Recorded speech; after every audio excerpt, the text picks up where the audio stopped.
tahur suci. Kenapa air ini kalau dimasukkan ke botol sekian hari kuning, busuk?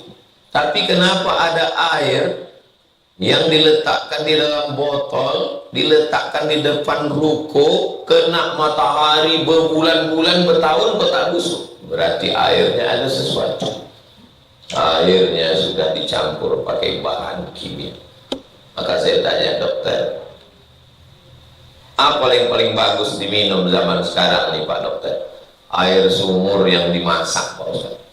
Balik lagi zaman kecil dulu mak masak air. Kan belakangannya aja air galon-galon. Dulu di kampung air sumur dimasukkan ke dalam ceret, dimasuk ke dalam dandang, dimasak. Saya Pak Ustaz, kata Pak Dokter, di rumah saya air sumur bor yang masuk ke dalam, karena kalau ini campur kaporit, ini campur pemutih, diminum sekarang, nanti 10-20 tahun akan datang baru kena ke buah pinggang, kena ke darah, kena ke daging. Efeknya secara simpelnya segini, kita makan pisang, kulit pisangnya kita buang ke tanah, setelah 2-3 hari kulit pisangnya seminggu, sebulan hancur, menyatu dengan tanah. Tapi kalau kita minum pakai botol plastik, kita buang ke tanah, 100 tahun botol tak hancur, tidak bisa didaur ulang, tanah tak sanggup mengunyah botol itu. Begitulah lebih kurang kalau bahan asing masuk ke badan kita, masuk pisang, ya hancur dia, sebagian jadi darah, jadi daging, jadi sampah, hilang. Tapi kalau masuk bahan plastik ke badan kita, dia jadi penyakit, jadi kanker, jadi tumor, jadi kista, jadi macam-macam. Jangan makan yang aneh-aneh. Kalau memang mau makan ayam, potong ayam, goreng ayam, makan ayam. Kalau memang mau makan kambing, potong kambing, goreng kambing, gulai kambing, makan kambing. Jangan makan tepung rasa ayam, makan tepung rasa kambing. Tak ada ayamnya, tak ada kambingnya. Kambing pun heran nengok tepung itu, kok macam aku, kata dia. Dia hanya perasa, rasa-rasa ayam, rasa-rasa kambing yang diolah lalu dimakan oleh anak kita. Anak kecil SD sudah kena diabetes, anak kecil SD sudah kena. Jadi dunia ini rusak. Maka jangan. Saya makan mie ayam, makan sate, makan soto, tidak pakai saus, tidak pakai kecap. Bukan lagu abang tukang bakso. Karena saus bukan cabai, bukan bawang, bukan tomat, tepung yang dicampur bahan kimia pakai perasa, rasa-rasa bawang, rasa-rasa tomat, padahal tidak, tak ada. Hati-hati anak-anak, kalori badannya lemah, maka paling bagus dia makan yang lembut-lembut, yang lunak-lunak, kurma masak. Jangan langsung musangking kurma. Anak yang baru lahir namanya Abdullah, nama ayahnya Zubair ibn al-Awwam, nama maknya Asma binti Abi Bakar. Anak pertama yang lahir di Madinah sesudah hijrah, dibawakan ke Nabi, dikunyahkan Nabi kurma, cairan kurma itu dimasukkan ke dalam mulutnya. Nah, anak yang baru lahir tadi kedinginan, supaya badannya hangat, dimasukkan manisan, itulah dia kurma. Jangan langsung dikasih bandrek susu. Jadi anak yang baru lahir pun bagus pakai itu. Yang baru buka puasa pun memang bagus. Beda kurma zaman dulu sama sekarang. Dulu kurma itu makanan pokok, sekarang kurma jadi cemilan. Jadi zaman dulu makanan pokok itu zaman Nabi 4. Yang pertama kurma, yang kedua gandum, yang ketiga anggur kecil sebesar kelingking dijemur kering, kita menyebutnya kismis, orang Arab menyebutnya zabib. Yang keempat, susu kambing yang dijemur dikeringkan, kita menyebutnya mentega. Itulah makanan pokok mereka. Sekarang berubah, makanan pokok orang sekarang adalah nasi, dan nasi mengandung gula, mengandung karbohidrat. Akhirnya sekarang orang tidak lagi makan nasi, makan sayur, makan buah, makan ikan. Diet karbo, tidak boleh makan karbohidrat. Jadi banyak orang-orang tua sekarang dilarang anaknya makan nasi. Jangan makan nasi, mak. Jangan makan nasi ya. Kata mak sama ayahnya, dulu kami makan tiwul zaman PKI. Sekarang udah ada duit sedikit, kau larang pula makan nasi. Gara-gara takut gulanya naik, takut karbohidrat, gemuk, dan lain sebagainya. Jadi bagus makan kurma. Allah bisa karena biasa. Dulu menunggu kurma ini menunggu jamaah haji pulang. Saya sempat merasakan masa susah dapat kurma ini. Sekarang kurma berserak-serak, kurma impor. Zaman sudah berubah, jadi bagus anak-anak kita dibiasakan makan kurma. Fa innahu barakatan, karena sesungguhnya kurma itu ada barokahnya. Barokah, ada tempat yang barokah. Barokah itu diambil dari 3 huruf. Barokah ya beruku, artinya onta yang berdiri turun ke bawah, itu barokah. Onta berdiri, waktu dia turun ke bawah itu. Kalau binatang turun, apa bahasa kitanya, bahasa Indonesia? Bersimpuh. Bersimpuh itu orang biasanya. Kalau binatang bersimpuh jadi-jadian.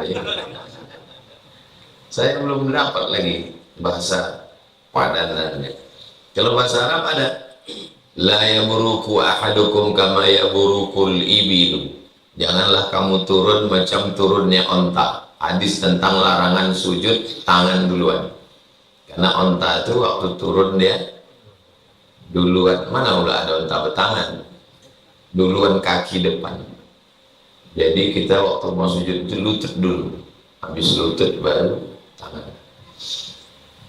Karena setelah ditengok-tengok onta itu kaki depan duluan baru kaki belakang. Kata Nabi jangan. La ya buruku. Jadi barokah ya buruku artinya unta turun. Apa hubungan barokah dengan unta? Misalnya kita sama-sama beli rumah di sini. Sama-sama beli rumah tipe 36 di Jalan Kamboja di samping Masjid Al-Musalla Al-Hijrah. Sama. Berdekat-dekatan rumah kita, satu blok, satu jalur, satu perumahan, satu developer, satu harga. Datang unta tiba-tiba turun ke rumah saya, maka yang barokah itu rumah saya. Kenapa barokah? Karena ada unta. Saya dapat hewan tunggangan unta, saya dapat bulu unta, saya dapat kulit unta, saya dapat daging unta, saya dapat tulang unta, saya dapat susu unta, saya dapat kencing unta. Maka tanah saya itu disebut dengan barokah.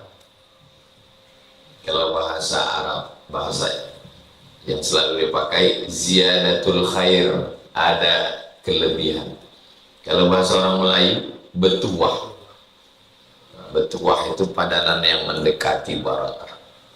Anak saya ini betuah nih Pak Ustadz, sejak dia ini lahirlah agak bertambah rezeki kami sedikit. Nah, betul. Kalau bahasa Inggrisnya lucky man, good luck, good so beruntung, good baik, luck beruntung, wish me luck, wish doakan, me saya luck beruntung. Jadi merek rokok. Yang dipotong pula jadi iklan. LUCK, lucky man, orang yang selalu beruntung. Dalam cerita orang Melayu yang selalu beruntung aja, Pak Belar. Fa'innahu barakatan. Jadi ada buah yang berkah, buah kurma.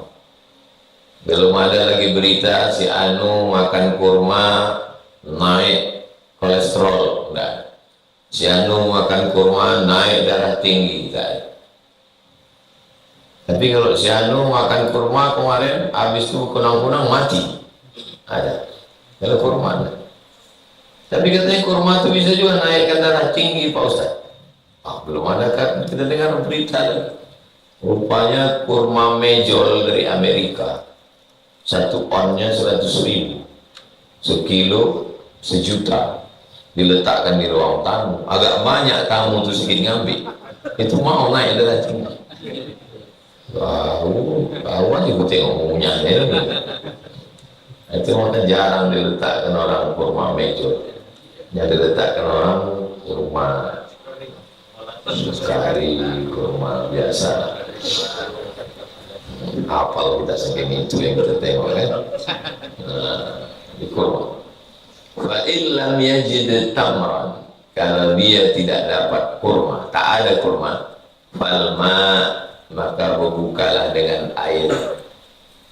Kenapa? Ususnya sudah 13 jam tak ada masuk makanan berat. Jadi waktu masuk kurma yang lembut manis itu, usus itu latihan. Macam orang mau main bola, lari tipis-tipis, pemanasan. Air masuk segar lah dia. Tapi jangan air dingin, masuk air es. Bayangkanlah knalpot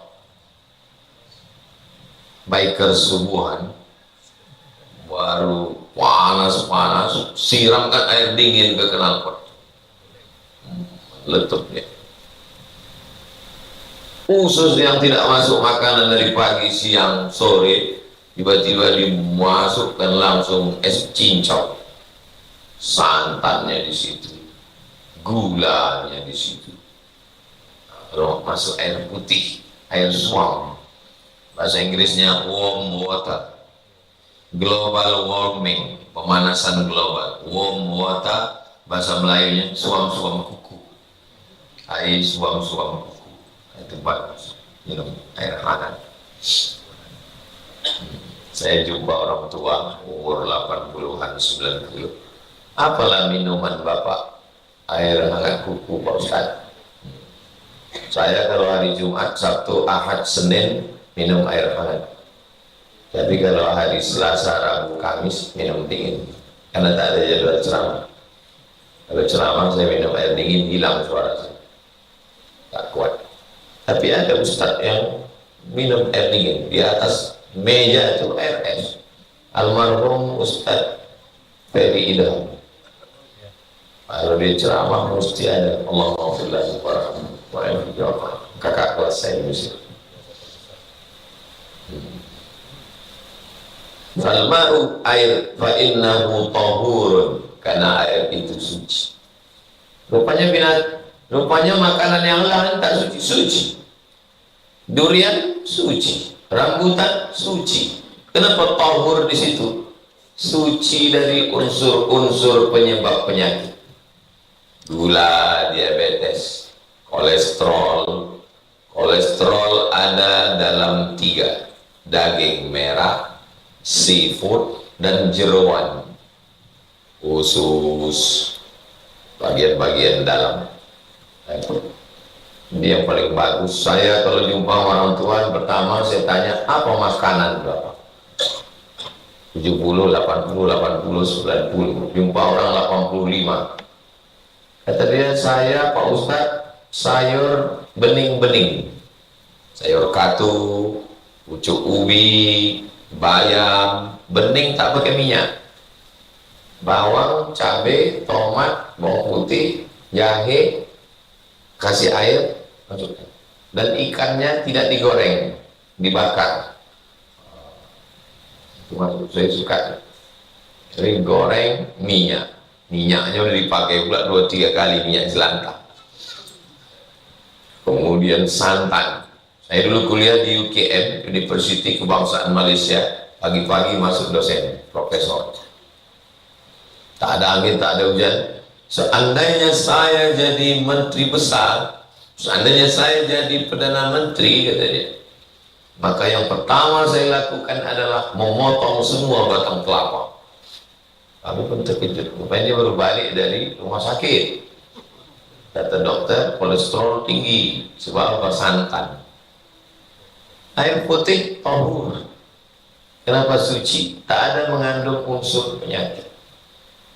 Tapi ternyata rupanya air putih sekarang pun tidak tahur.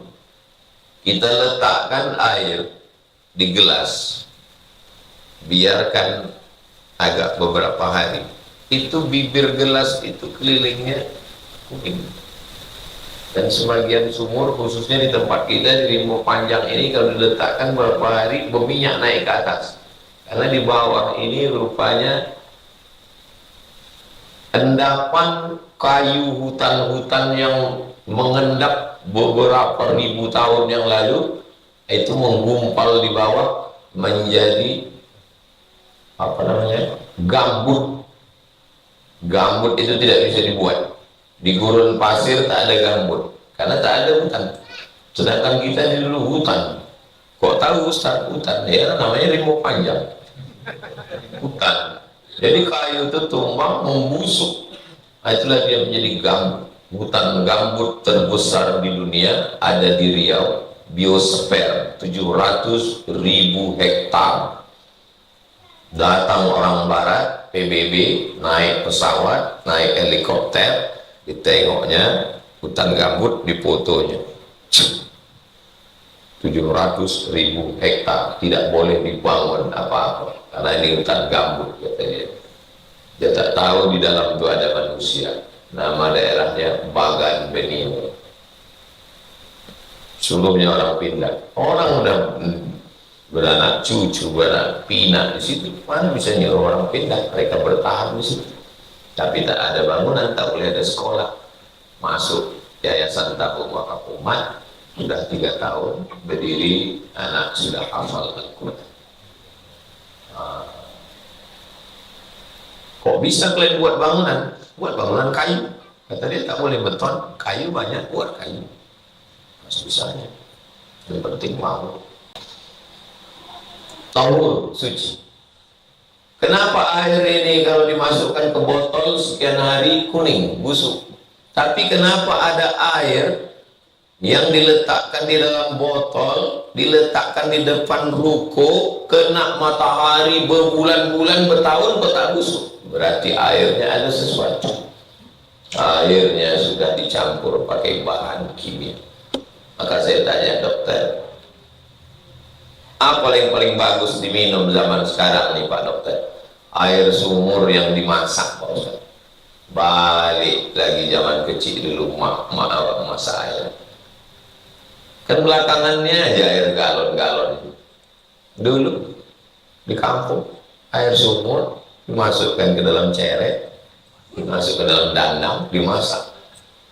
Saya Pak Ustaz, kata Pak Dokter, di rumah saya air sumur bor yang masuk ke dalam, karena kalau ini campur kaporit, ini campur pemutih, diminum sekarang, nanti 10-20 tahun akan datang baru kena ke buah pinggang, kena ke darah, kena ke daging. Efeknya secara simpelnya segini, kita makan pisang, kulit pisangnya kita buang ke tanah, setelah 2-3 hari kulit pisangnya seminggu, sebulan hancur, menyatu dengan tanah. Tapi kalau kita minum pakai botol plastik, kita buang ke tanah, 100 tahun botol tak hancur. Tidak bisa didaur ulang. Tanah tak sanggup mengunyah botol itu. Begitulah lebih kurang kalau bahan asing masuk ke badan kita. Masuk pisang, ya hancur dia. Sebagian jadi darah, jadi daging, jadi sampah, hilang. Tapi kalau masuk bahan plastik ke badan kita, dia jadi penyakit. jadi kanker, jadi tumor, jadi kista, jadi macam-macam. Jangan makan yang aneh-aneh. Kalau memang mau makan ayam, potong ayam, goreng ayam, makan ayam. Kalau memang mau makan kambing, potong kambing, goreng kambing, gulai kambing, makan kambing. Jangan makan tepung rasa ayam, makan tepung rasa kambing. Tak ada ayamnya, tak ada kambingnya. Kambing pun heran nengok tepung itu. Kok macam aku kata dia.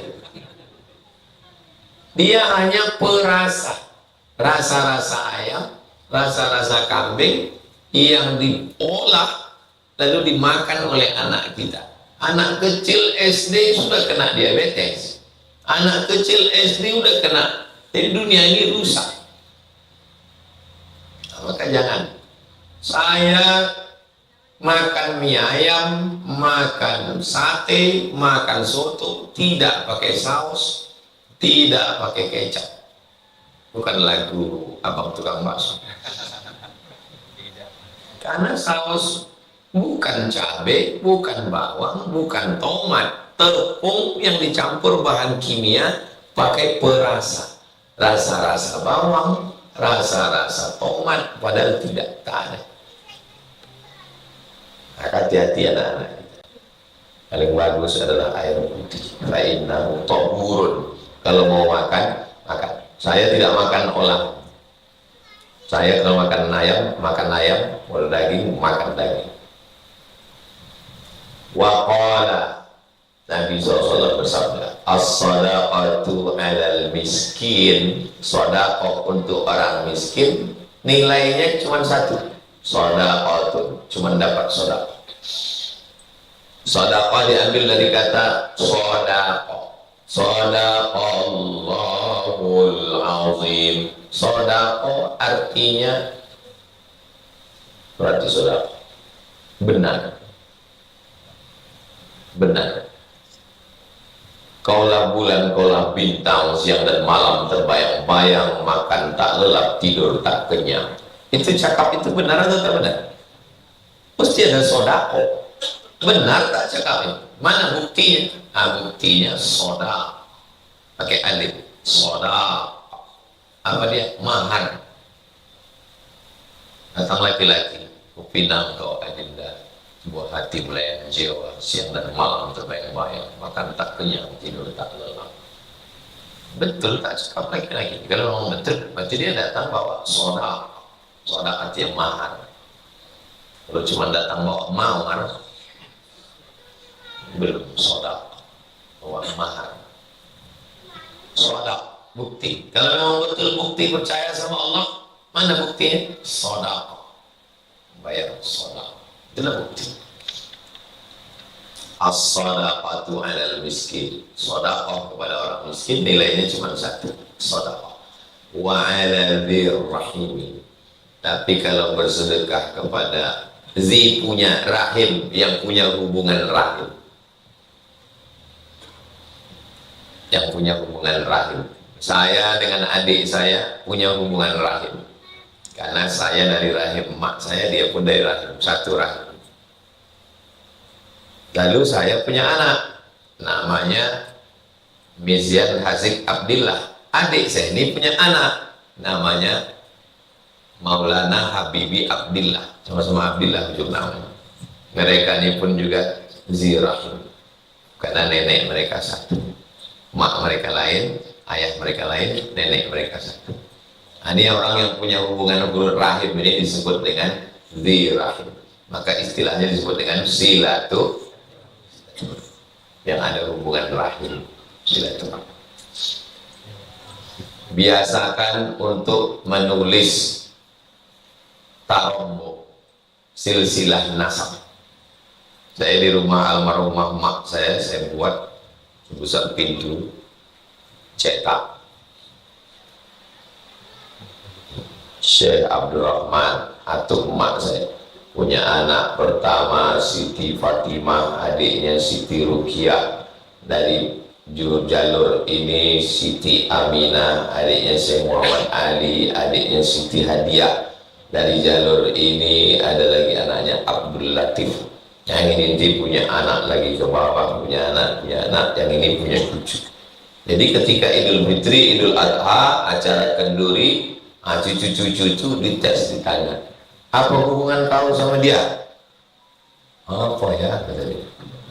Kalau bisa dia jawab, baru THR keluar. Jadi dia sebelum datang sudah mikir dulu.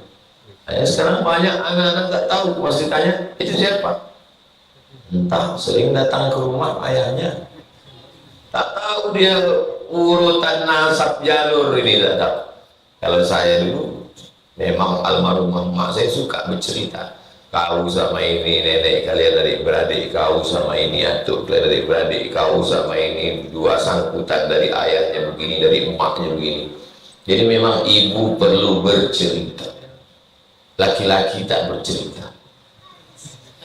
Kalau kita laki-laki malas bercerita, tulis, gambar, print, apalagi zaman sekarang mudah, bawakan ke warnet, ke tempat orang yang paham, nanti dicetak banner, tempel, supaya anak-anak kita tahu di rahim, yang punya hubungan silaturahim. Kalau kita kasih hanya kepada orang miskin, nilainya cuma 1. Tapi kalau kita kasih kepada orang yang ada hubungan rahim, sentani, dia punya nilai 2. Yang pertama, sodaqatun, sodaqah. Yang kedua, silatun, ada hubungan rapat lagi, silaturahim. Makanya daging kurban itu cara pembagiannya pertama, fakulu minha, bagianlah, makanlah sebagiannya. Makanlah sebagiannya maksudnya akala min kabidi udhiyatihi, setelah disembelih ambil hatinya sesuap, cuci, kasih limau, garam, bakar, makan. Sisanya wa at'imul ba'isal faqir, bagi ke fakir semua. Itu the best, yang paling bagus. Tapi ada versi yang kedua, sulus, 1/3 untuk yang berkorban, 1/3 untuk jiran tetangga, 1/3 untuk fakir miskin. Kenapa jiran kerabat dapat, padahal mereka mampu? Kita kasih dia daging, dia tiap hari makan daging. Kita yang makan daging setahun 2 kali, dia tiap hari makan daging. Kenapa kita kasih lagi? Begitu datang 1 bungkus 2 bungkus dari Pak Fulan, oh, dekat balik silaturahim. Dia, kita ucapkan salam, tak menjawab, kirim WA, tak membalas, kirim ucapan selamat Idul Adha, tak juga ada respon, kirim daging, baru senyum sedikit. Pas dapat daging agak senyum dia kalau jumpa, katanya. Rupanya 1 kilo, kok 2 kilo agak lebar senyumnya sih. Rawahu Tirmidzi, hadis ini ada dalam kitab Sunan At-Tirmidzi. Wa qala, Imam Tirmidzi berkata, haditsun hasanun, hadisnya level hasan, sanadnya bersambung, riwayatnya adil, riwayatnya dhabit, tidak ada syaz, mukhalafatus thiqah liman huwa awsat minhu, bertentangan riwayat yang thiqah dengan yang lebih thiqah, tidak ada illat, sababun khafiyun yaqdah li sihhatil hadis, ada sebab kecil yang merusak kesahihan hadis. Cukup 5 syarat, hadisnya sahih. Tapi kalau kurang sedikit, sanadnya bersambung, riwayatnya adil, riwayatnya dhabit, tidak ada syaz, tidak ada illat, kenanya di pasal 3 ini. Riwayatnya khafifud dhabitnya agak kurang. Suruh dia menghafal 100 hadis, yang bisa di skornya cuma 75, ini hasan. Begitu kata dosen kami dulu, kalau 175 yang dia bisa ingat, hasan. Dihafal 100, tinggal 5, dhaif. Dihafal 100, hilang semuanya, keluar pula hadis yang tak ada dalam hadis, maudhu, hadis palsu. Rawahu Tirmidzi hadisul hasan. Sepakat ulama, hadis hasan layak dijadikan dalil hukum, dalil amal. Sahih dengan hasan tak ada ikhtilaf. Yang ada ikhtilaf hadis dhaif. Awaluhu rahmah, awsatuhu maghfirah, akhiruhu itqun minan nar, dhaif. Allahumma laka sumtu, dhaif. Dhahaba dhama'u wa batallatil uruq wa thabatal ajru, dhaif. Utlubil ilma walau bisin, dhaif. Allahumma barik lana fima razaqtana, dhaif. Ajma'al ulama'u ala jawazil amali bil hadis dhaif, kata Imam Nawawi. Ijma' ulama boleh mengamalkan hadis dhaif dengan syarat 5. 1, bukan dalil akidah. 2, bukan dalil hukum fikih halal haram. 3, tidak ada periwayatnya yang kadzab berdusta. 4, masih bernaung di bawah hadis sahih. 5, motivasi beramal fadhail a'mal. Misalnya antum diminta nanti memberikan pembekalan kepada anak-anak tamat SMA supaya mau kuliah. Utlubil ilma walau bisin, tuntutlah ilmu walau ke negeri Cina. Datang salah satu anak di situ yang sudah mulai suka ngaji-ngaji. Dhaif itu Ustaz. Memang betul hadis itu dhaif, tapi dia cukup 5 syarat. Bukan masalah akidah, bukan masalah fikih, tidak ada riwayatnya yang kadzab, pendusta, penipu, pembohong, masih bernaung di bawah hadis sahih tentang menuntut ilmu, dan dia untuk motivasi beramal. Jawab, jangan kita waktu dibantah anak-anak gitu kita marah, itu mematikan kreativitas dia. Dia anak-anak baru belajar, dia suka dialog, dia mau menengok ada tak dalil lain, atau kita marah, alah kamu berapa kitab yang kau baca? Kita pun berapa kali lah yang kita baca rupanya. Macam banyak aja bacaan kita. Jawab dengan baik supaya dia tahu, oh ternyata boleh. Selama ini hanya dia buka satu web. 333. Wa an ibni Umar, dari Ibnu Umar. Ibnu Umar anak Umar, bukan nama. Nama dia siapa? Abdullah.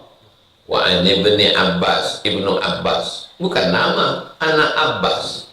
Siapa nama dia? Abdullah bin Abbas. Wa an ibni Amr bin Mas'ud, anak ibni Amr bin Abdullah bin Umar bin Al-As. Nama dia Abdullah. Wa an Abdullah bin Zubair bin Al-Awwam. Abdullah bin Mas'ud tak masuk dalam level ini, karena ini level anak-anak sebaya.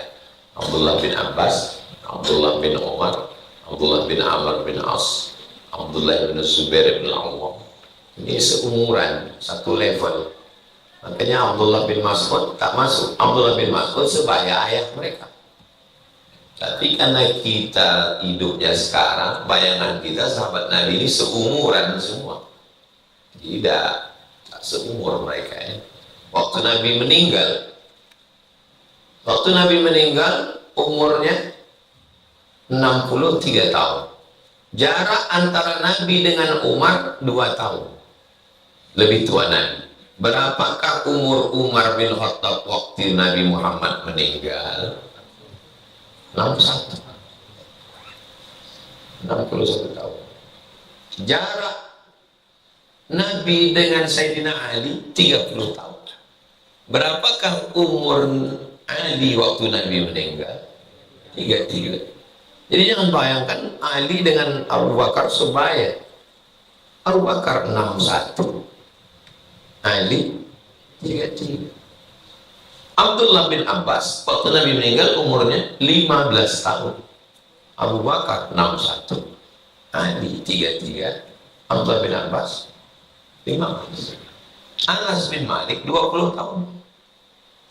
Tapi yang banyak meriwayatkan hadis ini yang muda-muda.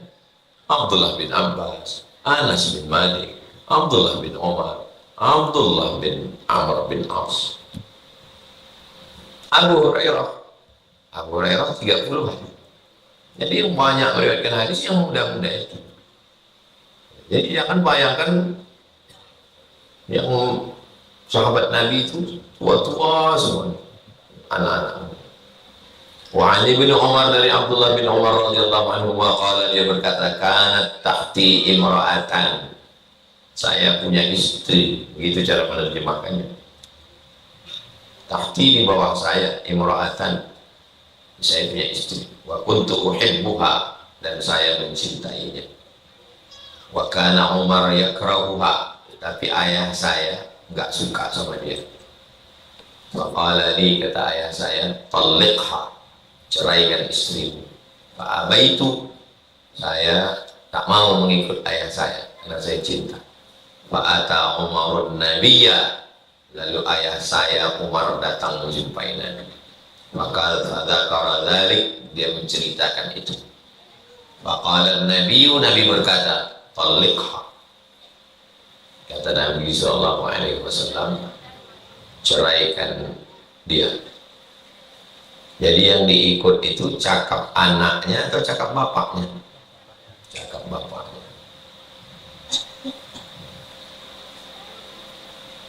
Misalnya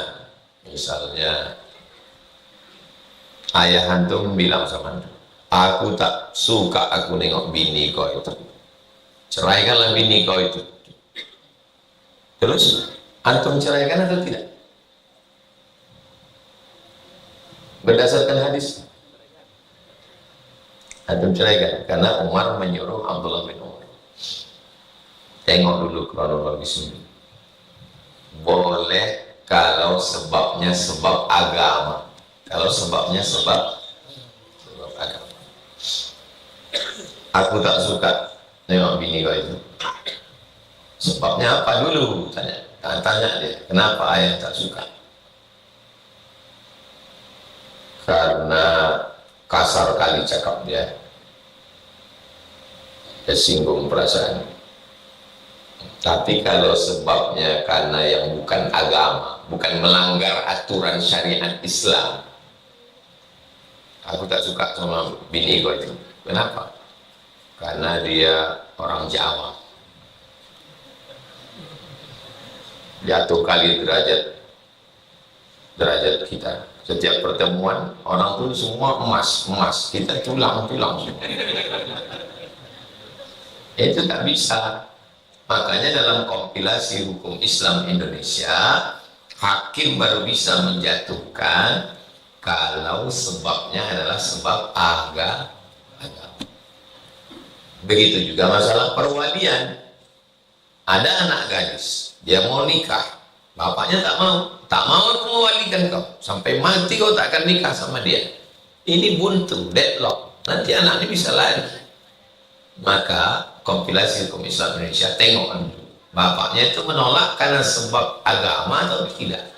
Kalau bapaknya menolak hanya karena faktor suku, hakim mengabulkan permintaan, maka anaknya bisa menikah dengan wali abang.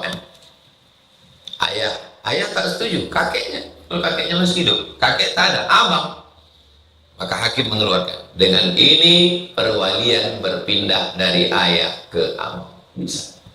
Kalau sebabnya bukan, tapi kalau dia tidak setuju, aku tak setuju kau nikah dengan itu. Kenapa? Karena dia tak sembahyang. Maka yang menang bapaknya. Tak bisa mulai cinta-cintanya. Mana cinta sama babi hutan?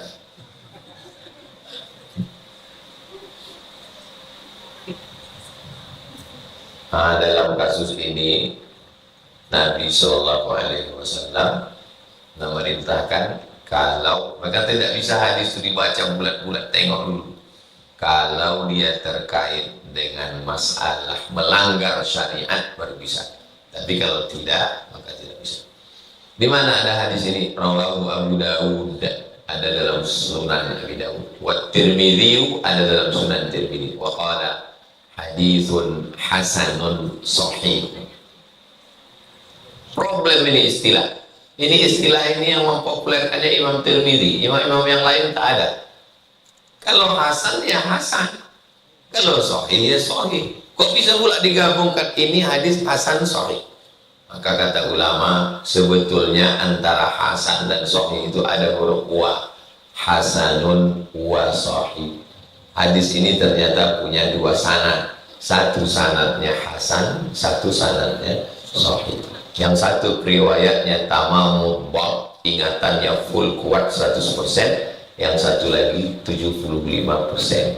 Maka disebut hadithun hasanun wa sahih. Pendapat kedua, antara hasan dan sahih itu ada kata au. Au artinya atau. Periwayatnya satu, sanadnya satu. Tapi ulama jarah wa takdil, ulama yang khusus mengkritisi hafalan dan kemampuan periwayat hadis itu ikhtilaf mereka.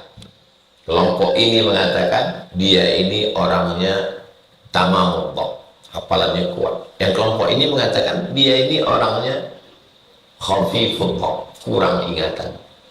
Maka disebutlah hadis itu hasanun au sahih. Hasan atau sahih. Ikhtilaf pada satu rawi disebut dengan hasanun au sahih. Kalau sanadnya dua disebut hasanun wa sahih. 334 wa an Abi Darda, di antara sahabat Nabi yang hidupnya kaya, duitnya banyak, melimpah, Utsman bin Affan. Duitnya kaya, melimpah ruah, Abdurrahman bin Auf. 8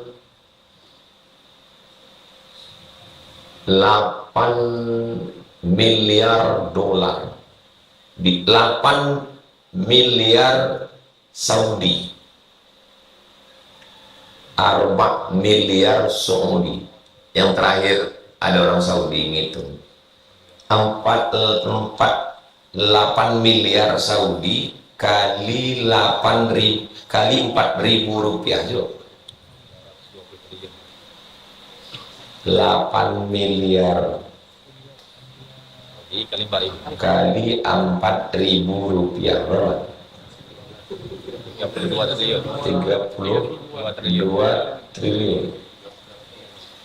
32.000 miliar.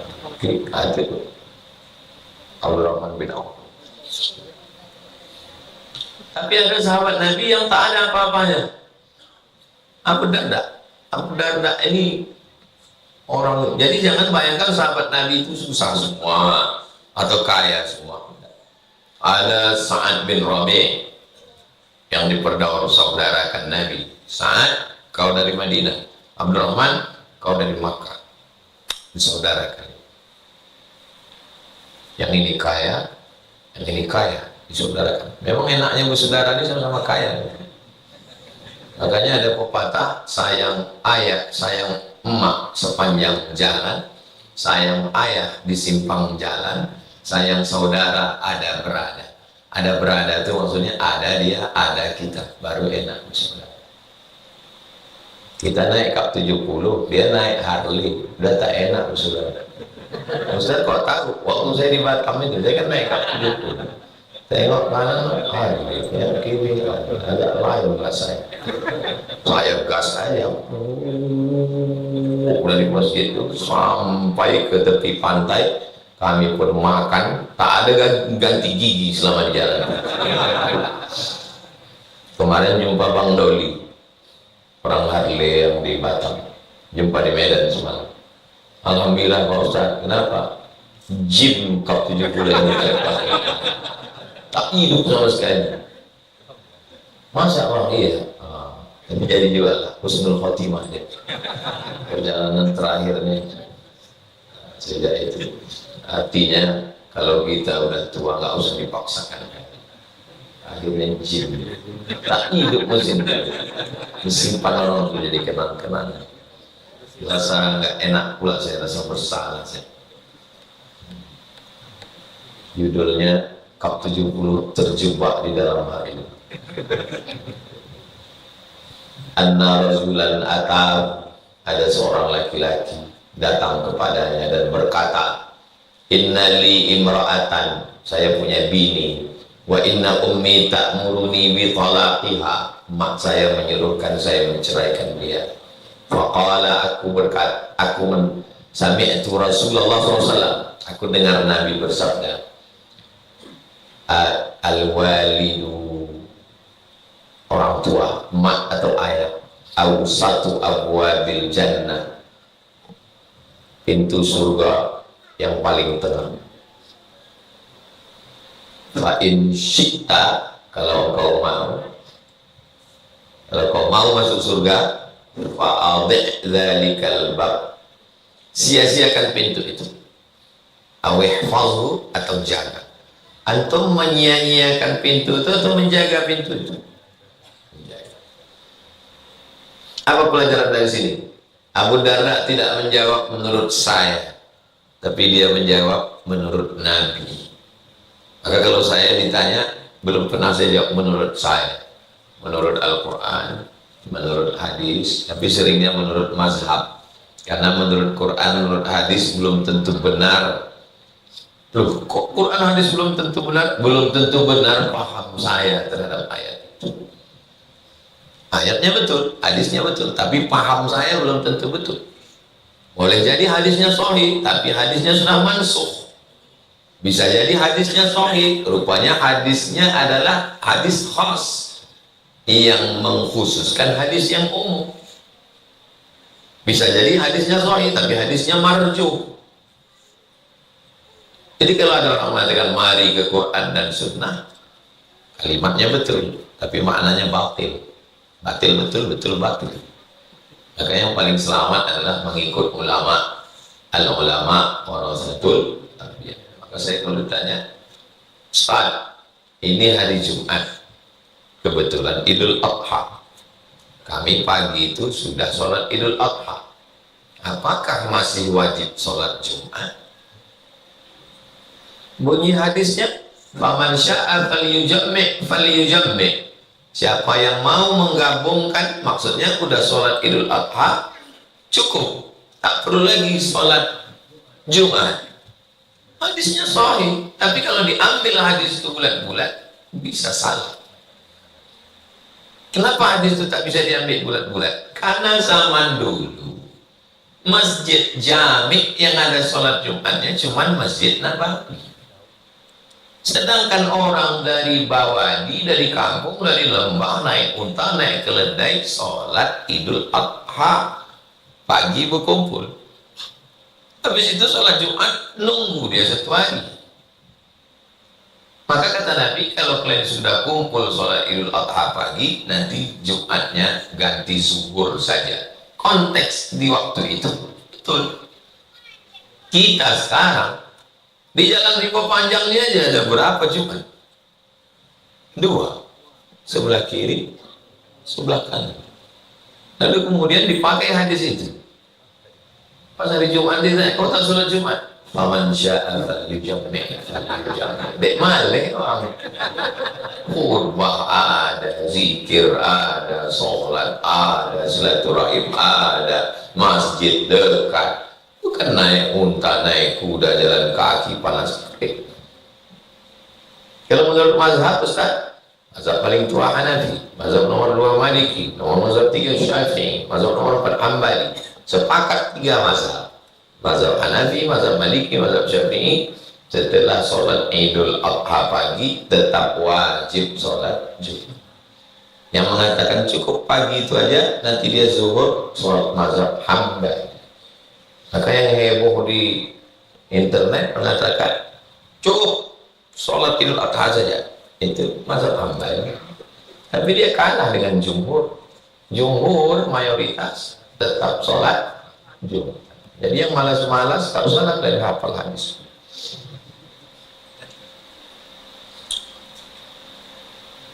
Ayah sama mak itu pintu surga bagian tengah. Kalau pintu samping jauh ke sini. Kalau pintu ini jauh kemana? Dia pintu tengah. Ada orang masuk surga karena rajin sholat sunat, babus sholah. Ada yang masuk surga karena tak tinggal puasa sunat, babur rayyan. Ada yang masuk surga karena berdarah-darah, babul jihad. Ada yang masuk surga karena hobi bersedekah, babus sodaqah. Ada yang masuk surga karena mampu menahan marah, babul kaulimin al-ghayuz. Tapi ada pula pintu tengah. Ini kan istana, sana pengawal, di sana pengawal, di sana pas pampres. Kok bisa masuk ke sini? Ada pintu belakang, ada pintu khusus. Rupanya surga itu ada pintu khusus yang tak masuk dalam 7-8 pintu yang disebutkan dalam hadis. Pintu apa dia? Pintu tengah. Itulah dia pintu melalui orang tua. Saya Pak Ustaz, sholat pun cuma subuh, zuhur, asar, maghrib, isya, puasa pun cuma Ramadan, sedekah pun cuma zakat, sedekah sedikit-sedikit. Tapi orang tua saya jaga sih. Mungkin kau nanti masuk surga dari pintu tengah. Mudah-mudahan kita termasuk yang masuk surga dari pintu berbakti ke orang tua. 335, kita habiskan satu bab nih supaya pertemuan akan datang pindah bab baru. Habis Idul Adha, habis makan daging, pindah bab baru. Wa anil Barra ibn Azib, dari Barra bin Azib radhiyallahu anhu dari Nabi SAW, qala, dia berkata, al khalatu, kalau saudara ayah ammu, kalau saudara emak khalu. Kaifa haluk ya ammi, berarti saudara ayah. Kaifa haluk ya khali, berarti saudara. Kalau perempuan ammati, kalau saudara ayah, saudara emak khalati. Khalati. Kalau bahasa Melayu tidak ditengok dari emak atau ayah, tapi ditengok tua atau muda. Kalau Melayu kami, kalau abang ayah tua, kalau adik pakcik. Jadi yang ditengok bukan lagi perempuannya, tapi tua atau muda. Itu beda Arab sama Melayu. Kau Arab atau Melayu? Aku Arab Melayu, bos. Maka kata Nabi, al khalatu, khalatu berarti saudara emak atau saudara ayah? Saudara emak. Al khalatu, saudara emak, adik emak, kakak emak, bimanzilatil sama macam emak. Mak saya sudah meninggal, tapi kakak emak saya masih hidup, 90 umurnya. Itulah yang saya tengok tiap tahun. Setiap mau puasa, hari raya datang. Karena kata Nabi, al-khalatu bimanzilatin. Mak saya dulu, dia jaga. Saya, dia juga jaga. Panjang umur. Dicium tak. Kalau masih ada makcik kalian, mak tak ada, bawakan kain, bawakan minyak wangi. Kalau ada duit, salamkan, cium tangannya, peluk dia. Itu sama macam mak kita. Rawahu Tirmidzi, hadis ini diriwayatkan Imam, ada dalam Sunan At-Tirmidzi. Wa qala haditsun hasanun sahih, sama macam tadi, hasan sahih.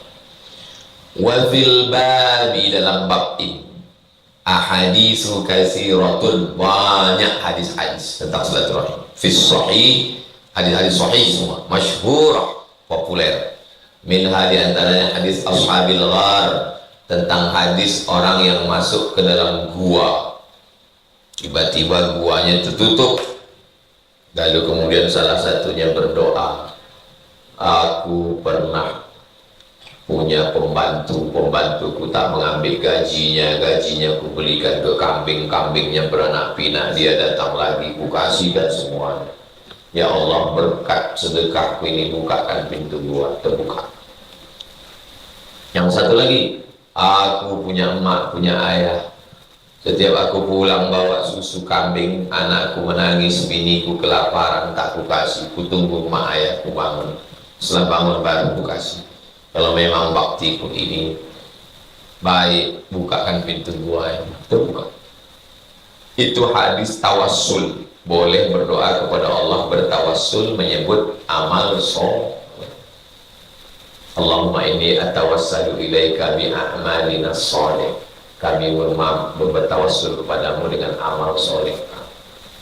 Yang ketiga, aku jatuh cinta pada sepupuku, hampir kami berzina, tiba-tiba datang rasa takut, tak jadi aku buat dosa. Kalau memang ini bisa kujadikan tawassul, bukakan pintu, buka. Itu maksudnya hadis ashabil ghar. Wa hadis Juraij, hadis tentang Juraij. Ya Juraij, diam dia. Juraij nama orang ahli ibadah, maknya lewat. Ya Juraij, diam juga dia. Jangan matikan dia sebelum matanya menengok wanita. Dikabulkan Allah atau tidak? Ah, tiba-tiba ada perempuan hamil, tapi tanya, siapa yang hamil itu? Juraj itu dia. Dipanggil Juraj di sidang, mata Juraj nengok dia, terkabul doa. Pernah di mata tengok wanita. Hancurkan mereka tempat ibadah. Setelah anak lahir, busuk Juraj bersama anak. Siapa bapak? Anak berjawab, Rahim Rabbana. Berjaga. Mereka akan dibangun dan mereka tempat ibadah tetap ada di sana. Allah Subhanahu wa taala qad saraha wa ahaditsu masyhuratun fi sahih. Ada hadis-hadis yang masyhur, hadis sahih tentang ibadah Tuhan. Ada sebagiannya semua ikhtisar karena mau ambil ringkasan yang terkait dengan tema. Min ahamnya hadis Amr bin Abbas. Di antaranya hadis Amr bin Abbas yang sudah kita kaji dalam pertemuan yang lalu. Tawil panjang al-mustamil ala jumalin katsiratin min qawaidil Islam, yang di dalamnya ada kaedah-kaedah hukum dan adab-adab wajib. Tapi kemarin kita potong. Saat guru akan saya sebutkan di tamam sempurnanya insyaallah dalam babir raja, dalam bab raja. Raja artinya haram. Maka ada yang boleh orang di balik amalan saleh. Dalam hadis ini dia berkata, ya, qaltu 'ala Nabi sallallahu alaihi wasallam di Makkah. Saya menjumpai Nabi di Makkah, maksudnya di awalin nubuwah, waktu awal-awal Nabi turun wahyu. Antara umur Nabi 40 sampai 53, 13 tahun di Makkah. Fakultu lahu, aku bertanya kepada dia, ma anta? Apanya kamu? Sebenarnya kamu ini apa? Qala nabiyun, aku ini nabi. Fakultu wa ma nabiyun? Nabi itu apa? Arsalani Allah, aku diutus oleh Allah. Aku tua bi ayyi syai'in arsalaka, apa yang kau bawa? Kalau memang kau utusan Allah, apa yang kau bawa? Qala arsalani bi silatil arham, yang ku bawa itu yang pertama adalah silatu. Tak ada disebutnya yang ku bawa sholat, yang ku bawa puasa, yang ku bawa pertama adalah silatu. Makanya ngaji kita ini sebetulnya silaturahmi. Idul Adha itu sebetulnya silaturahmi. Sholat ke masjid itu. Makanya kalau ada orang malah makin sholat ke masjid makin putus silaturahmi. Aku berkawan dulu sama dia Pak Ustaz, waktu kami sama-sama mabuk. Sekarang sejak kami hijrah ini tak pernah lagi duduk. Putus. Rupanya yang satu ikut tabligh, satu ikut Wahabi. Setelah itu, jadi sekarang banyak orang putus silaturahim itu malah setelah hijrah. Sebelum hijrah enak. Dulu kami Pak Ustaz satu kampus, sama-sama cabut, sama-sama pacaran, sama-sama dugem. Setelah ini, rupanya satu masuk PKS, satu masuk HTI. Sama-sama Allahu Akbar, Allahu Akbar. Setelah hijrah. Jadi kalau gitu, bagus saya mabuk lagi lah maksudnya. Silatul arham, wa kasril awthan, menghancurkan berhala, wa ayyu wahhadallah, mentauhidkan Allah, la yusyraku bihi syai'un, tidak mempersekutukan Allah dengan apa. Wa dzakara tamamal hadis, disebutkan hadis secara sempurna, dipotong, diambil ini saja karena untuk sesuai dengan tema. Ini dalil boleh memotong. Tapi kasih tahu sebenarnya hadisnya ini panjang, tapi saya potong biar supaya sesuai dengan tema. Kalau tidak nanti disangka orang hadis itu pendek, padahal hadis itu pendek. Wallahu a'lam. Ulama menyebut wallahu a'lam menunjukkan tawadhu, rendah hatinya dia. Aku tak tahu apa-apa. Yang maha tahu hanyalah Allah Subhanahu wa taala. Panjang bab silaturahmi. Akan datang kita masuk bab tahrimil uquq wa qati'atir rahim. Itulah kaji kita.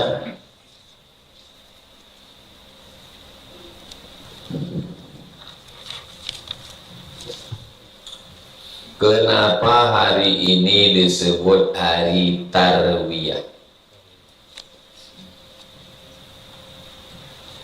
Tarwiyah artinya hilang dahaga. Tanggal 8 Tarwiyah, 9 Arafah, 10 Nahar, 11, 12, 13 Tasyrik. Tarwiyah makna lainnya ragu-ragu.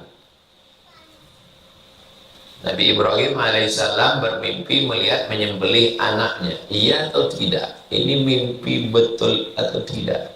Arafah pasti. Arafah pasti. Kenal kau sama Ustaz Somad? Tarwiyah.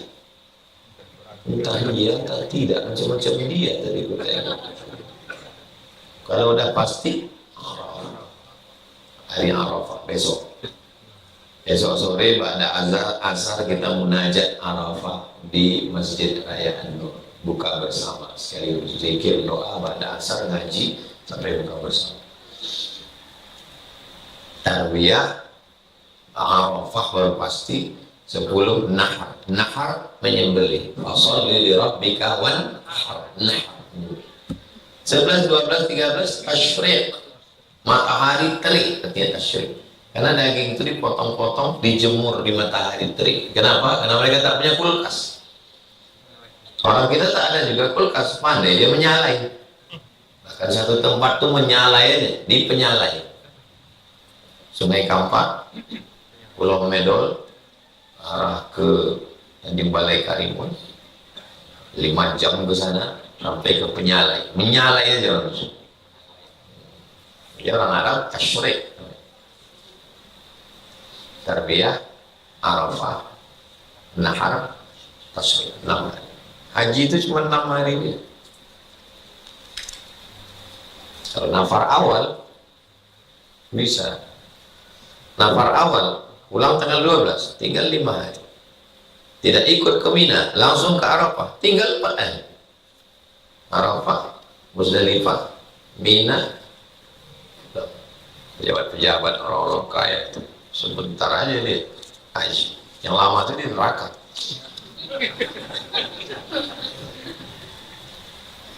Dua, kenapa takbir Idul Fitri hanya 1 hari dan takbir Idul Adha 4 hari? Karena Idul Adha wadhkurullah fi ayyamin ma'lumat, fi ayyamin ma'dudat. Muliakanlah Allah secara khusus. Tiap hari kita memuliakan Allah, tapi secara khusus pada hari-hari tertentu. Di hari ini haram puasa. 11, 12, 13 haram puasa. At-Tasyrik. Hari itu dipilih Allah. Umar bertakbir di Mina, suaranya sampai ke Makkah. Jarak Mina ke Makkah 6 kilo. Bergoncang suara takbir di Mina sampai ke Makkah. Belum pakai mikrofon. Allahu Akbar, Allahu Akbar, Allahu Akbar. Tidak mesti setelah selesai sholat, takbir terus berkumandang. Sedangkan Idul Fitri cuma 1 Syawal itu saja yang dipilih Allah untuk kita makan. Yang haram puasa cuma 1 Syawal, 2 Syawal habis mencret-mencret membalaskan sakit hati tak makan sebulan. Apa hukumnya kalau lebih dari itu? Kalau ada orang bertakbir di hari ke-14, pas tanggal 14 itu habis sholat subuh, habis maghrib, tanggal 13 Zulhijjah habis asar sampai menjelang maghrib habis. Pas habis maghrib, takbir lagi dia. Allahu Akbar, Allahu Akbar, Allahu Akbar. Jamaah mesti nanya dia, kenapa kau bertakbir?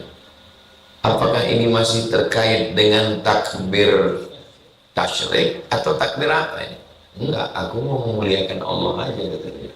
Kenapa bunyinya mirip? Ini menyebabkan iltibas. Orang awam nanti bingung. Kalau kau mau takbir aja, takbir kau sendiri. Allahu Akbar, Allahu Akbar, Allahu Akbar, Allahu Akbar. Yang kau bertakbir mirip bunyinya, ini menyesatkan. Mesti ditanya dia, aliran apa sama aliran kau? Aliran aku ini aliran lupo. Oh, lupa. Sangat. Ya juga boleh. Dia lagi. Boleh sampai boleh.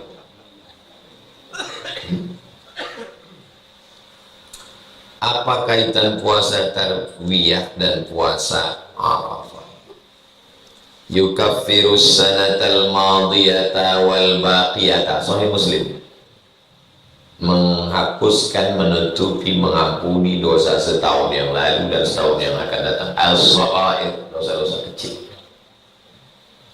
Jadi ibadah itu mauquf.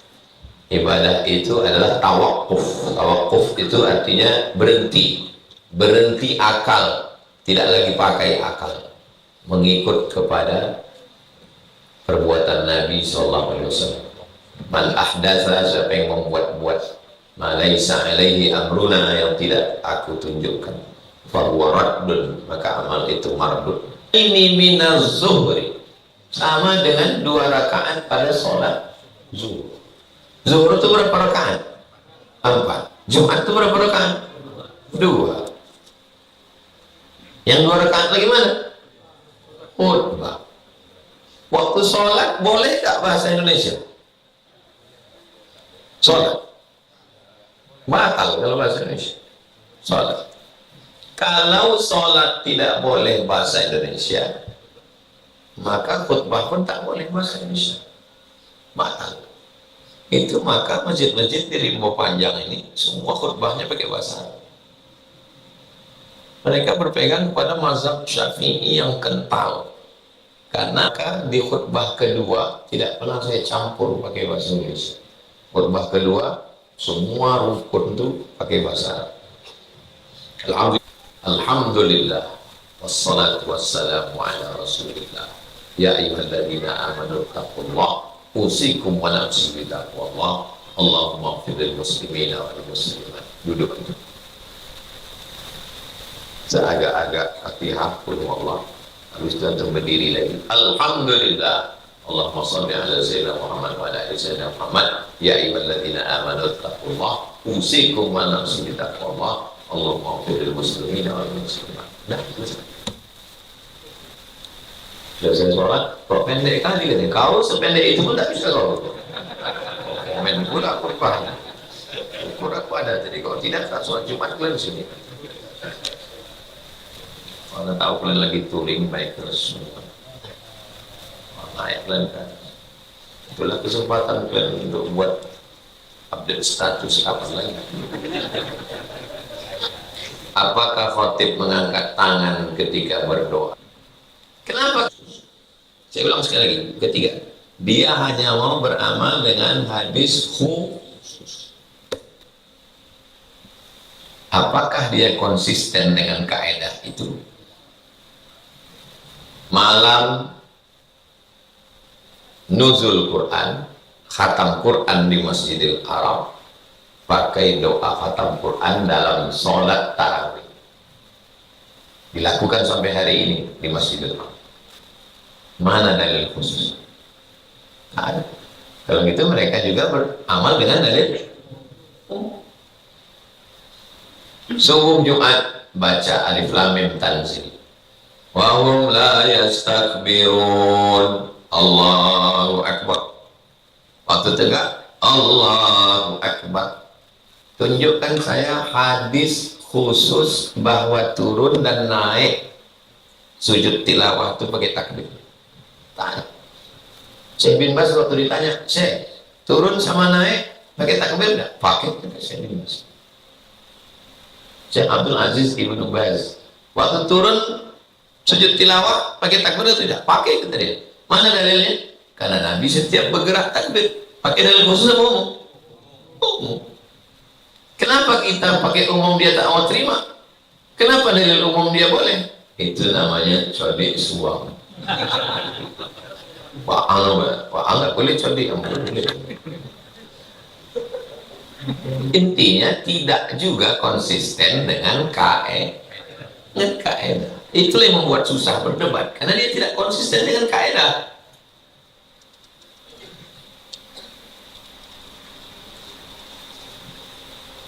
Bagaimana dengan jamaah? Kita pakai dalil umum tentang mengangkat tangan waktu berdoa. Hadisnya mutawatir. Kalau diriwayatkan satu orang, gharib, diriwayatkan 2 orang, aziz, diriwayatkan 3 orang, masyhur, diriwayatkan 4 orang, 10 orang, 30 orang, 40 orang, 100 orang, 300 orang, 1000 orang, mutawatir. Mutawatir. Hadis tentang mengangkat tangan mutawatir.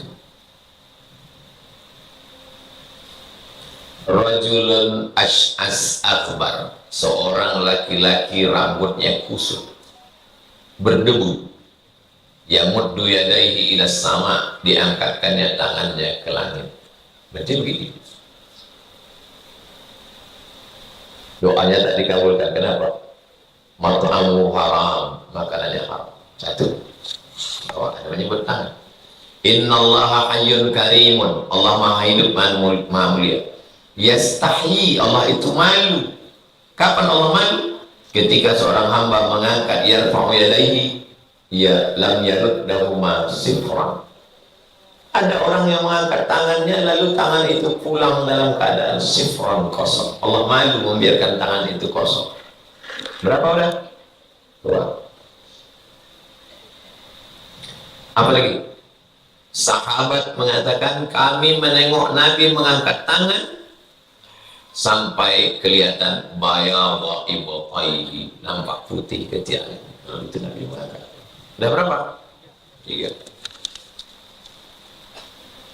Hadis dalam surat Abi Daud.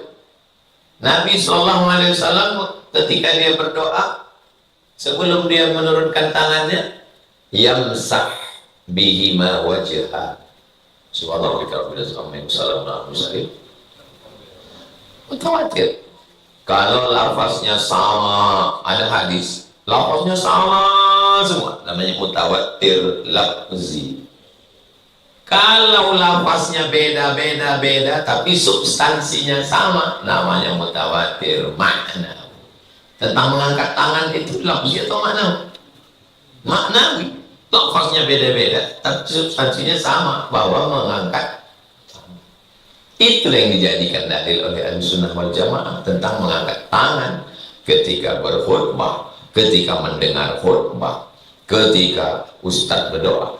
Mudah-mudahan semua anaknya soleh dan solehah, amin. Mudah-mudahan panjang umur, amin. Tengok kiai-kiai usah lama-lama. Setelah itu baru bisa menjawab. Kenapa? Mau? Apa dasar? Saya tak setuju. Kalau kau tak setuju, tak usah buat. Tapi kau mengejek orang punya dalil, di situ kau masalah. Apakah kau memang betul-betul mau menegakkan kebenaran, atau kau menikmati menghujat orang?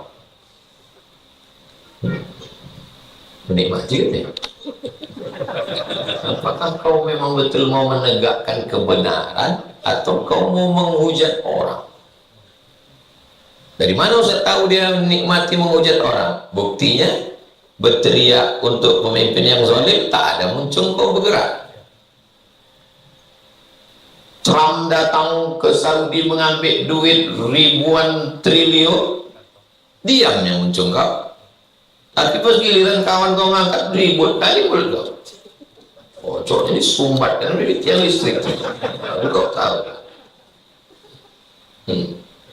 Pas giliran Israel, dia artis-artis membuka baju show di Saudi Arabia, dia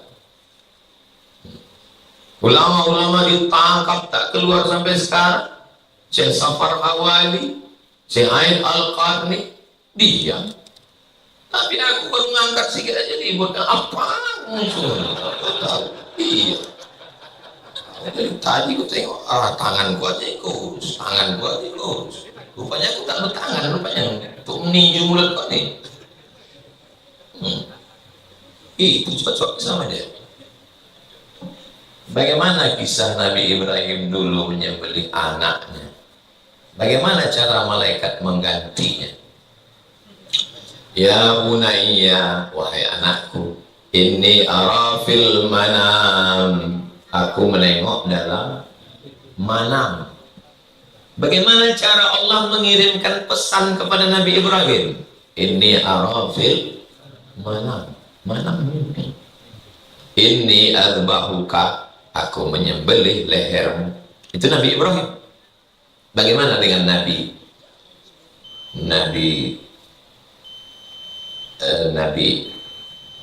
Yusuf alaihissalam?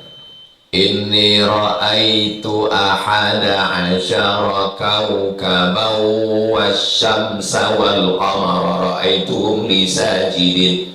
Aku melihat dalam mimpiku ahada asyara 11 bintang, wasyamsa matahari, wal qamar bulan, ra'aituhum li sajidin. Ku tengok mereka bersujud juga dalam mimpi.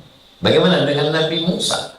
Wa auhayna ila ummi Musa, kami kirimkan bisikan halus ke dalam hati ibu Musa, an ardi'i, susukan anak. Fa in khifti alaihi, kalau kau takut dia ditangkap tentara Fir'aun, fa alqihi fil yammi, hanyutkan dia ke sungai Nil. La takhafi wa la tahzani, jangan kau takut, jangan kau sedih. Mereka menerima signal itu melalui mimpi, melalui ilham. Tapi kita jangan jadi tukang mimpi dan tukang ilham, karena kita bukan nabi dan mimpi kita belum tentu dibenarkan oleh syariat. Maka kata Syekh Al-Musayyar, dosen filsafat akidah di Al-Azhar Mesir, apapun mimpimu, apapun ilham yang kau dapat, mesti ditimbang dengan timbangan Al-Quran dan Sunnah. Kalau bertentangan dengan Quran dan Sunnah, walaupun mimpi kau mantap, datang suara, ya fulan, engkau sudah kuangkat menjadi wali-waliku. Semua yang kuharamkan pada orang halal bagi, dan semua anak gadis sudah menjadi bidadari. Maka antum wajib untuk membacakan ta'awuz dan meniup ke sebelah kiri. A'udzubillahi samil alim minasyaitonir rajim. Yakinlah, karena itu adalah saya. Bagaimana kisah Nabi Ibrahim dulu menyembelih? Karena dia dapat mimpi itu. Bagaimana cara dia? Dibawanya anaknya itu ke atas batu. Nanti kalau antum pergi ke arah melontar jumroh, ke arah kiblat, Aqabah, Ula, Wusta, Aqabah, tengok di sebelah kiri setelah pagar kerajaan Saudi, ada tiang bulat di atasnya macam kubah. Disitulah tempat Nabi Ibrahim, ada tiang bulat. Gimana cara mencarinya? Tempat makan, tempat pasarnya makan, zabahi, menyembelih, Ismail.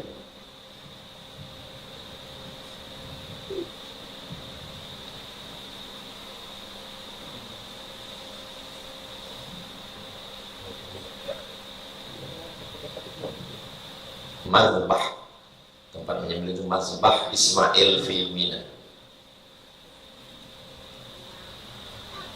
Kubah kecil, nampak? Mazbah Ismail fi Mina. Kubah kecil setelah pagar kerajaan, pagar situlah sembelih. Setelah pisau itu sampai ke leher, tinggal menariknya aja. Balik dari sini, ambil pisau, letak. Terasa sejuknya di sini.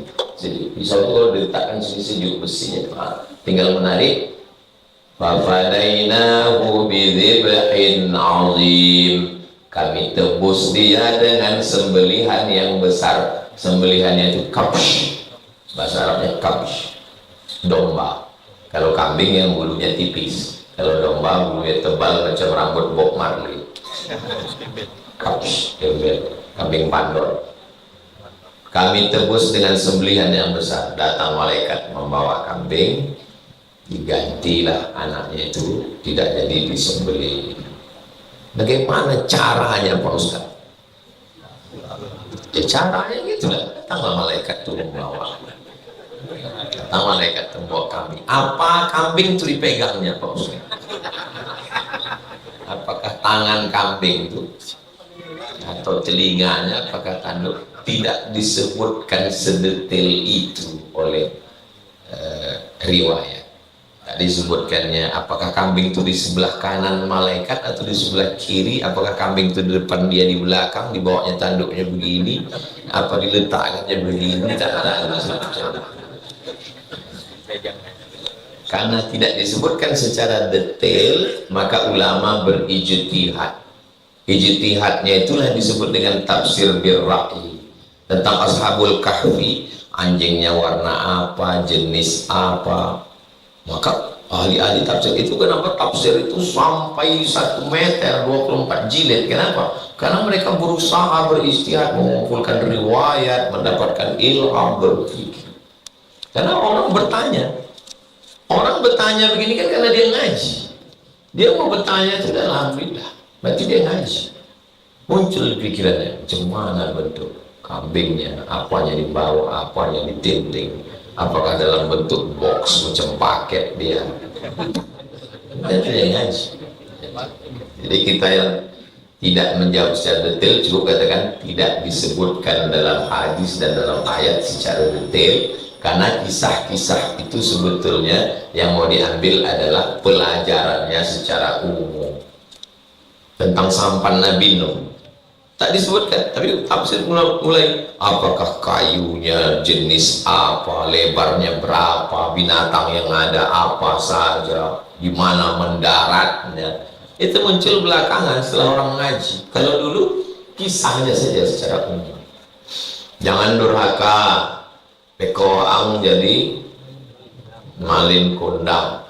Sudah cukup, karena orang mau mengambil pelajaran jangan durhaka. Tapi ketika anak-anak itu diajarkan di sekolah, mereka mulai nanya, malin kundang ini tahun berapa, ayahnya siapa, nasabnya apa, sukunya apa, detail. Padahal yang mau diambil adalah substansinya secara umum. Jadi agama itu banyaknya dia normatif. Normatif itu yang diambil lah normanya. Norma apa yang bisa diambil pelajaran dari situ? Tentang mengulang muqaddimah bahasa Arab setelah isi khutbah sebelum duduk antara 2 khutbah. Bagi yang berpendapat bahwa khutbah tidak boleh bahasa non-Arab karena 2 rakaat itu adalah pengganti 2 sholat zuhur. Sholat zuhur tak bisa bahasa asing, maka 2 khutbah juga tidak bisa bahasa asing. Maka dia ulang rukun-rukun khutbah itu. Bagi pendapat yang mengatakan cukup di salah satu di antara 2 khutbah, itulah maka khutbah keduanya saja dia bahasa Arab. Bagi yang berpendapat mesti di 2 khutbah itu ada rukun, itu makanya setelah dia ngomong bahasa Indonesia, pas mau duduk diulangnya balik rukun itu, lalu dia duduk, habis itu dia berdiri, rukun lagi, baru selesai. Kapan saja waktu yang diharamkan untuk melaksanakan sholat? Terbit matahari, tergelincir matahari, tenggelam matahari. Terbit matahari, tengok jam berapa syuruk Pekanbaru sekarang? 6:04 terbit matahari. Lewatkan setinggi tombak matahari naik 12 menit. 12 tambah 4 6:16. 6:16 sudah lewat, boleh. Tergelincir matahari, tengok zuhur sekarang berapa? 12:21. 15 menit menjelang matahari tergelincir. Berarti 12:06 sudah tak boleh lagi. Karena datang setan menghampiri matahari, qarnai syaitan, 2 tanduk setan. Tenggelam matahari setelah asar sampai terbit ufuk merah. Tak boleh sholat kalau sholatnya tak ada sebab. Tapi kalau sholatnya ada sebab boleh. Masuk masjid, kata masjid boleh. Sholat jenazah boleh, karena tidak boleh sholat sunat mutlak. Apakah diperbolehkan melaksanakan sholat qadha pada waktu yang diharamkan tersebut? Banyaknya waktu, kenapa lah mesti itu kali lah yang kopi? Pas qadha itu kali lah pula yang kau pilih untuk melaksanakan sholat. Pendapat yang pertama, pendapat mutlak, tidak boleh sholat apapun. Buka dalam kitab Fatawa Al-Azhar Syekh Atiyah Shahab. Pendapat pertama yang mutlak. Pendapat yang kedua, beberapa sholat yang ada sebab boleh. Tahiyatul masjid boleh, sholat jenazah boleh, sholat qadha boleh, karena qadha. Bukan dia memilih waktu itu untuk meminta kepada Allah. Al-khuruju minal khilafi aula. Kalau ada satu yang ada khilafnya, satu tak ada, keluar dari khilaf lebih utama daripada hati kita was-was. 3. Ketika kita berada di Makkah ataupun haji umrah, kita ingin memperbanyak sholat sunat seperti sholat sunat mutlak. Apakah boleh dilakukan pada waktu yang terlarang? Tak boleh. Baik di Masjidil Haram, Masjid Nabawi, tak ada tawar menawar. Kalau sholat yang tak ada sebab, sholat sunat mutlak tak boleh. Jadi apa yang bisa kita lakukan? Zikir. Pas jadwal dia masuk ke Raudhah, lagi jadwal terlarang sholat, masuk dia sholat sunat tahiyatul masjid, boleh tak boleh? Boleh. Idza dakhala ahadukumul masjid fala yajlis hatta yusalli rak'atain. Habis itu dia zikir, baca Quran, banyak-banyak berselawat. Pun sekarang tak bisa lama-lama di situ, dihalau polisi. Apakah peserta kurban mendapatkan bagian dari daging kurbannya? Fakulu minha, makanlah. Kalau disuruh makan berarti dapat apa? Tak dapat. Dapat. Fakulu minha, makanlah. Yang dimakan itu sebanyak apa? Akala min kabidi udhiyati. Nabi makan sesuap. Belah perut kambing, sapi, lembu, onta, ambil sesuap. Kabid itu hatinya. Bersih, cuci, kasih limau, kasih garam, bakar, makan. Lit tabarruk, ngambil barokah. Sisanya wa at'imul ba'isal faqir wa at'imul qani' wal mu'tar, bagi kepada fakir miskin. Ini yang paling penting. Cara yang kedua, sepertiga untuk yang berkurban, sepertiga untuk jiran, tetangga, kawan, sahabat, sepertiga untuk fakir miskin. Ada yang kurban yang tak boleh dimakan? Ada, kurban nazar. Aku bernazar kurban ini untuk fakir miskin, kalau sehatlah anak ini, tak boleh dimakan. Apakah peserta Quran sudah? Anak saya perempuan mau menikah, ayahnya sudah tak ada. Apakah bisa diwakilkan pada seorang ulama yang tidak ada hubungan darahnya dengan anak saya? Kalau tidak ada ayah, kewalian berpindah ke kakek datuk. Tak ada datuk, berpindah ke abang laki-laki. Tak ada abang, adik laki-laki. Tak ada adik laki-laki, abang ayah laki-laki. Tak ada abang ayah, adik ayah laki-laki. Tak ada adik ayah, anak abang ayah. Sewali. Itulah kenapa saudara itu disebut sewali, karena kalau tak ada wali dia bisa menjadi wali. Kali bukan sembarang kali, kali terjatuh di situ kapak.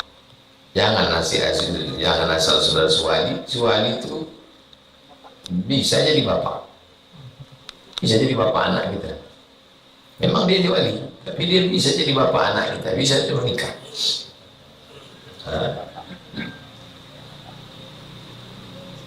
Anak abang ayah sewali. Tak ada semua Pak Ustaz, habis semua disapu tsunami. Fasultanu waliyun man la waliyalaha. Maka sultan menjadi wali bagi orang yang tak punya wali. Abang ayah tak ada, atuk tak ada, abang tak ada, adik tak ada, abang ayah tak ada, adik ayah tak ada, anak laki-laki abang ayah tak ada, anak laki-laki adik ayah tak ada, siapa pun tak ada. Siapa walinya? Sultan Syarif Qasim menjadi wali. Sultan Syarif Qasim menunjuk mufti, mufti Siap, mufti itulah yang menikah. Sekarang ada anak ketemu di depan pintu masjid, perempuan, pas dia mau nikah, siapa walinya? Siapa wali? Sultan Syarif Qasim tak ada. Sultan Syarif Qasim tak punya anak. Dan sekarang Istana Siak diberikan ke Pemda Siak. Kita tak punya sultan. Siapa yang menikahkan? Pak Kuah. Pak Kuah bukan sultan. Siapa yang ngangkat Pak Kuah? Yang ngangkat Kuah Pak Kemenak. Siapa ngangkat Kemenak? Yang ngangkat Kemenak menteri. Siapa ngangkat menteri? Yang ngangkat menteri presiden. Presiden diangkat dengan cara demokrasi. Demokrasi datang dari kafir. Berarti dia bukan sultan. Maka semua yang dinikahkan oleh Kuah berarti nikahnya tidak sah. Yang dipotong video ini. Yang dipotong. Maka datanglah ulama dari Aceh, namanya Syekh Muhammad Wali atau Syekh Muda Wali. Dengan satu lagi Syekh Abu Kutakrum.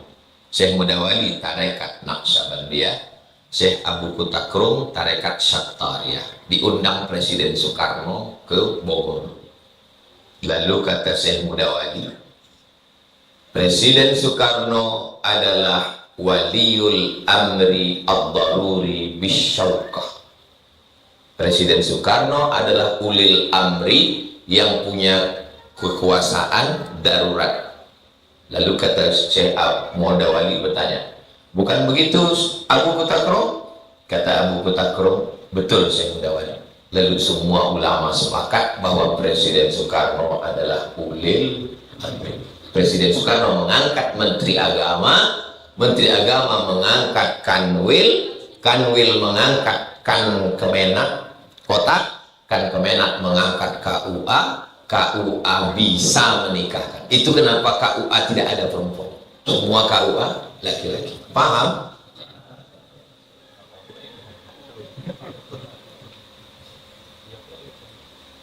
Syekh Muda Wali itu mengambil tarekat Naqsyabandiyah dari Syekh Abdul Ghani Al-Kampari.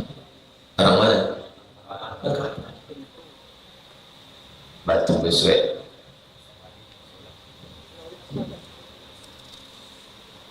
Syekh Muda Wali punya anak laki-laki.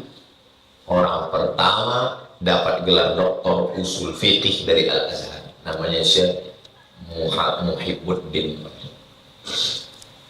Pondok pesantren yang besar di Namru Aceh Darussalam. Itulah kaji kita subuh ini.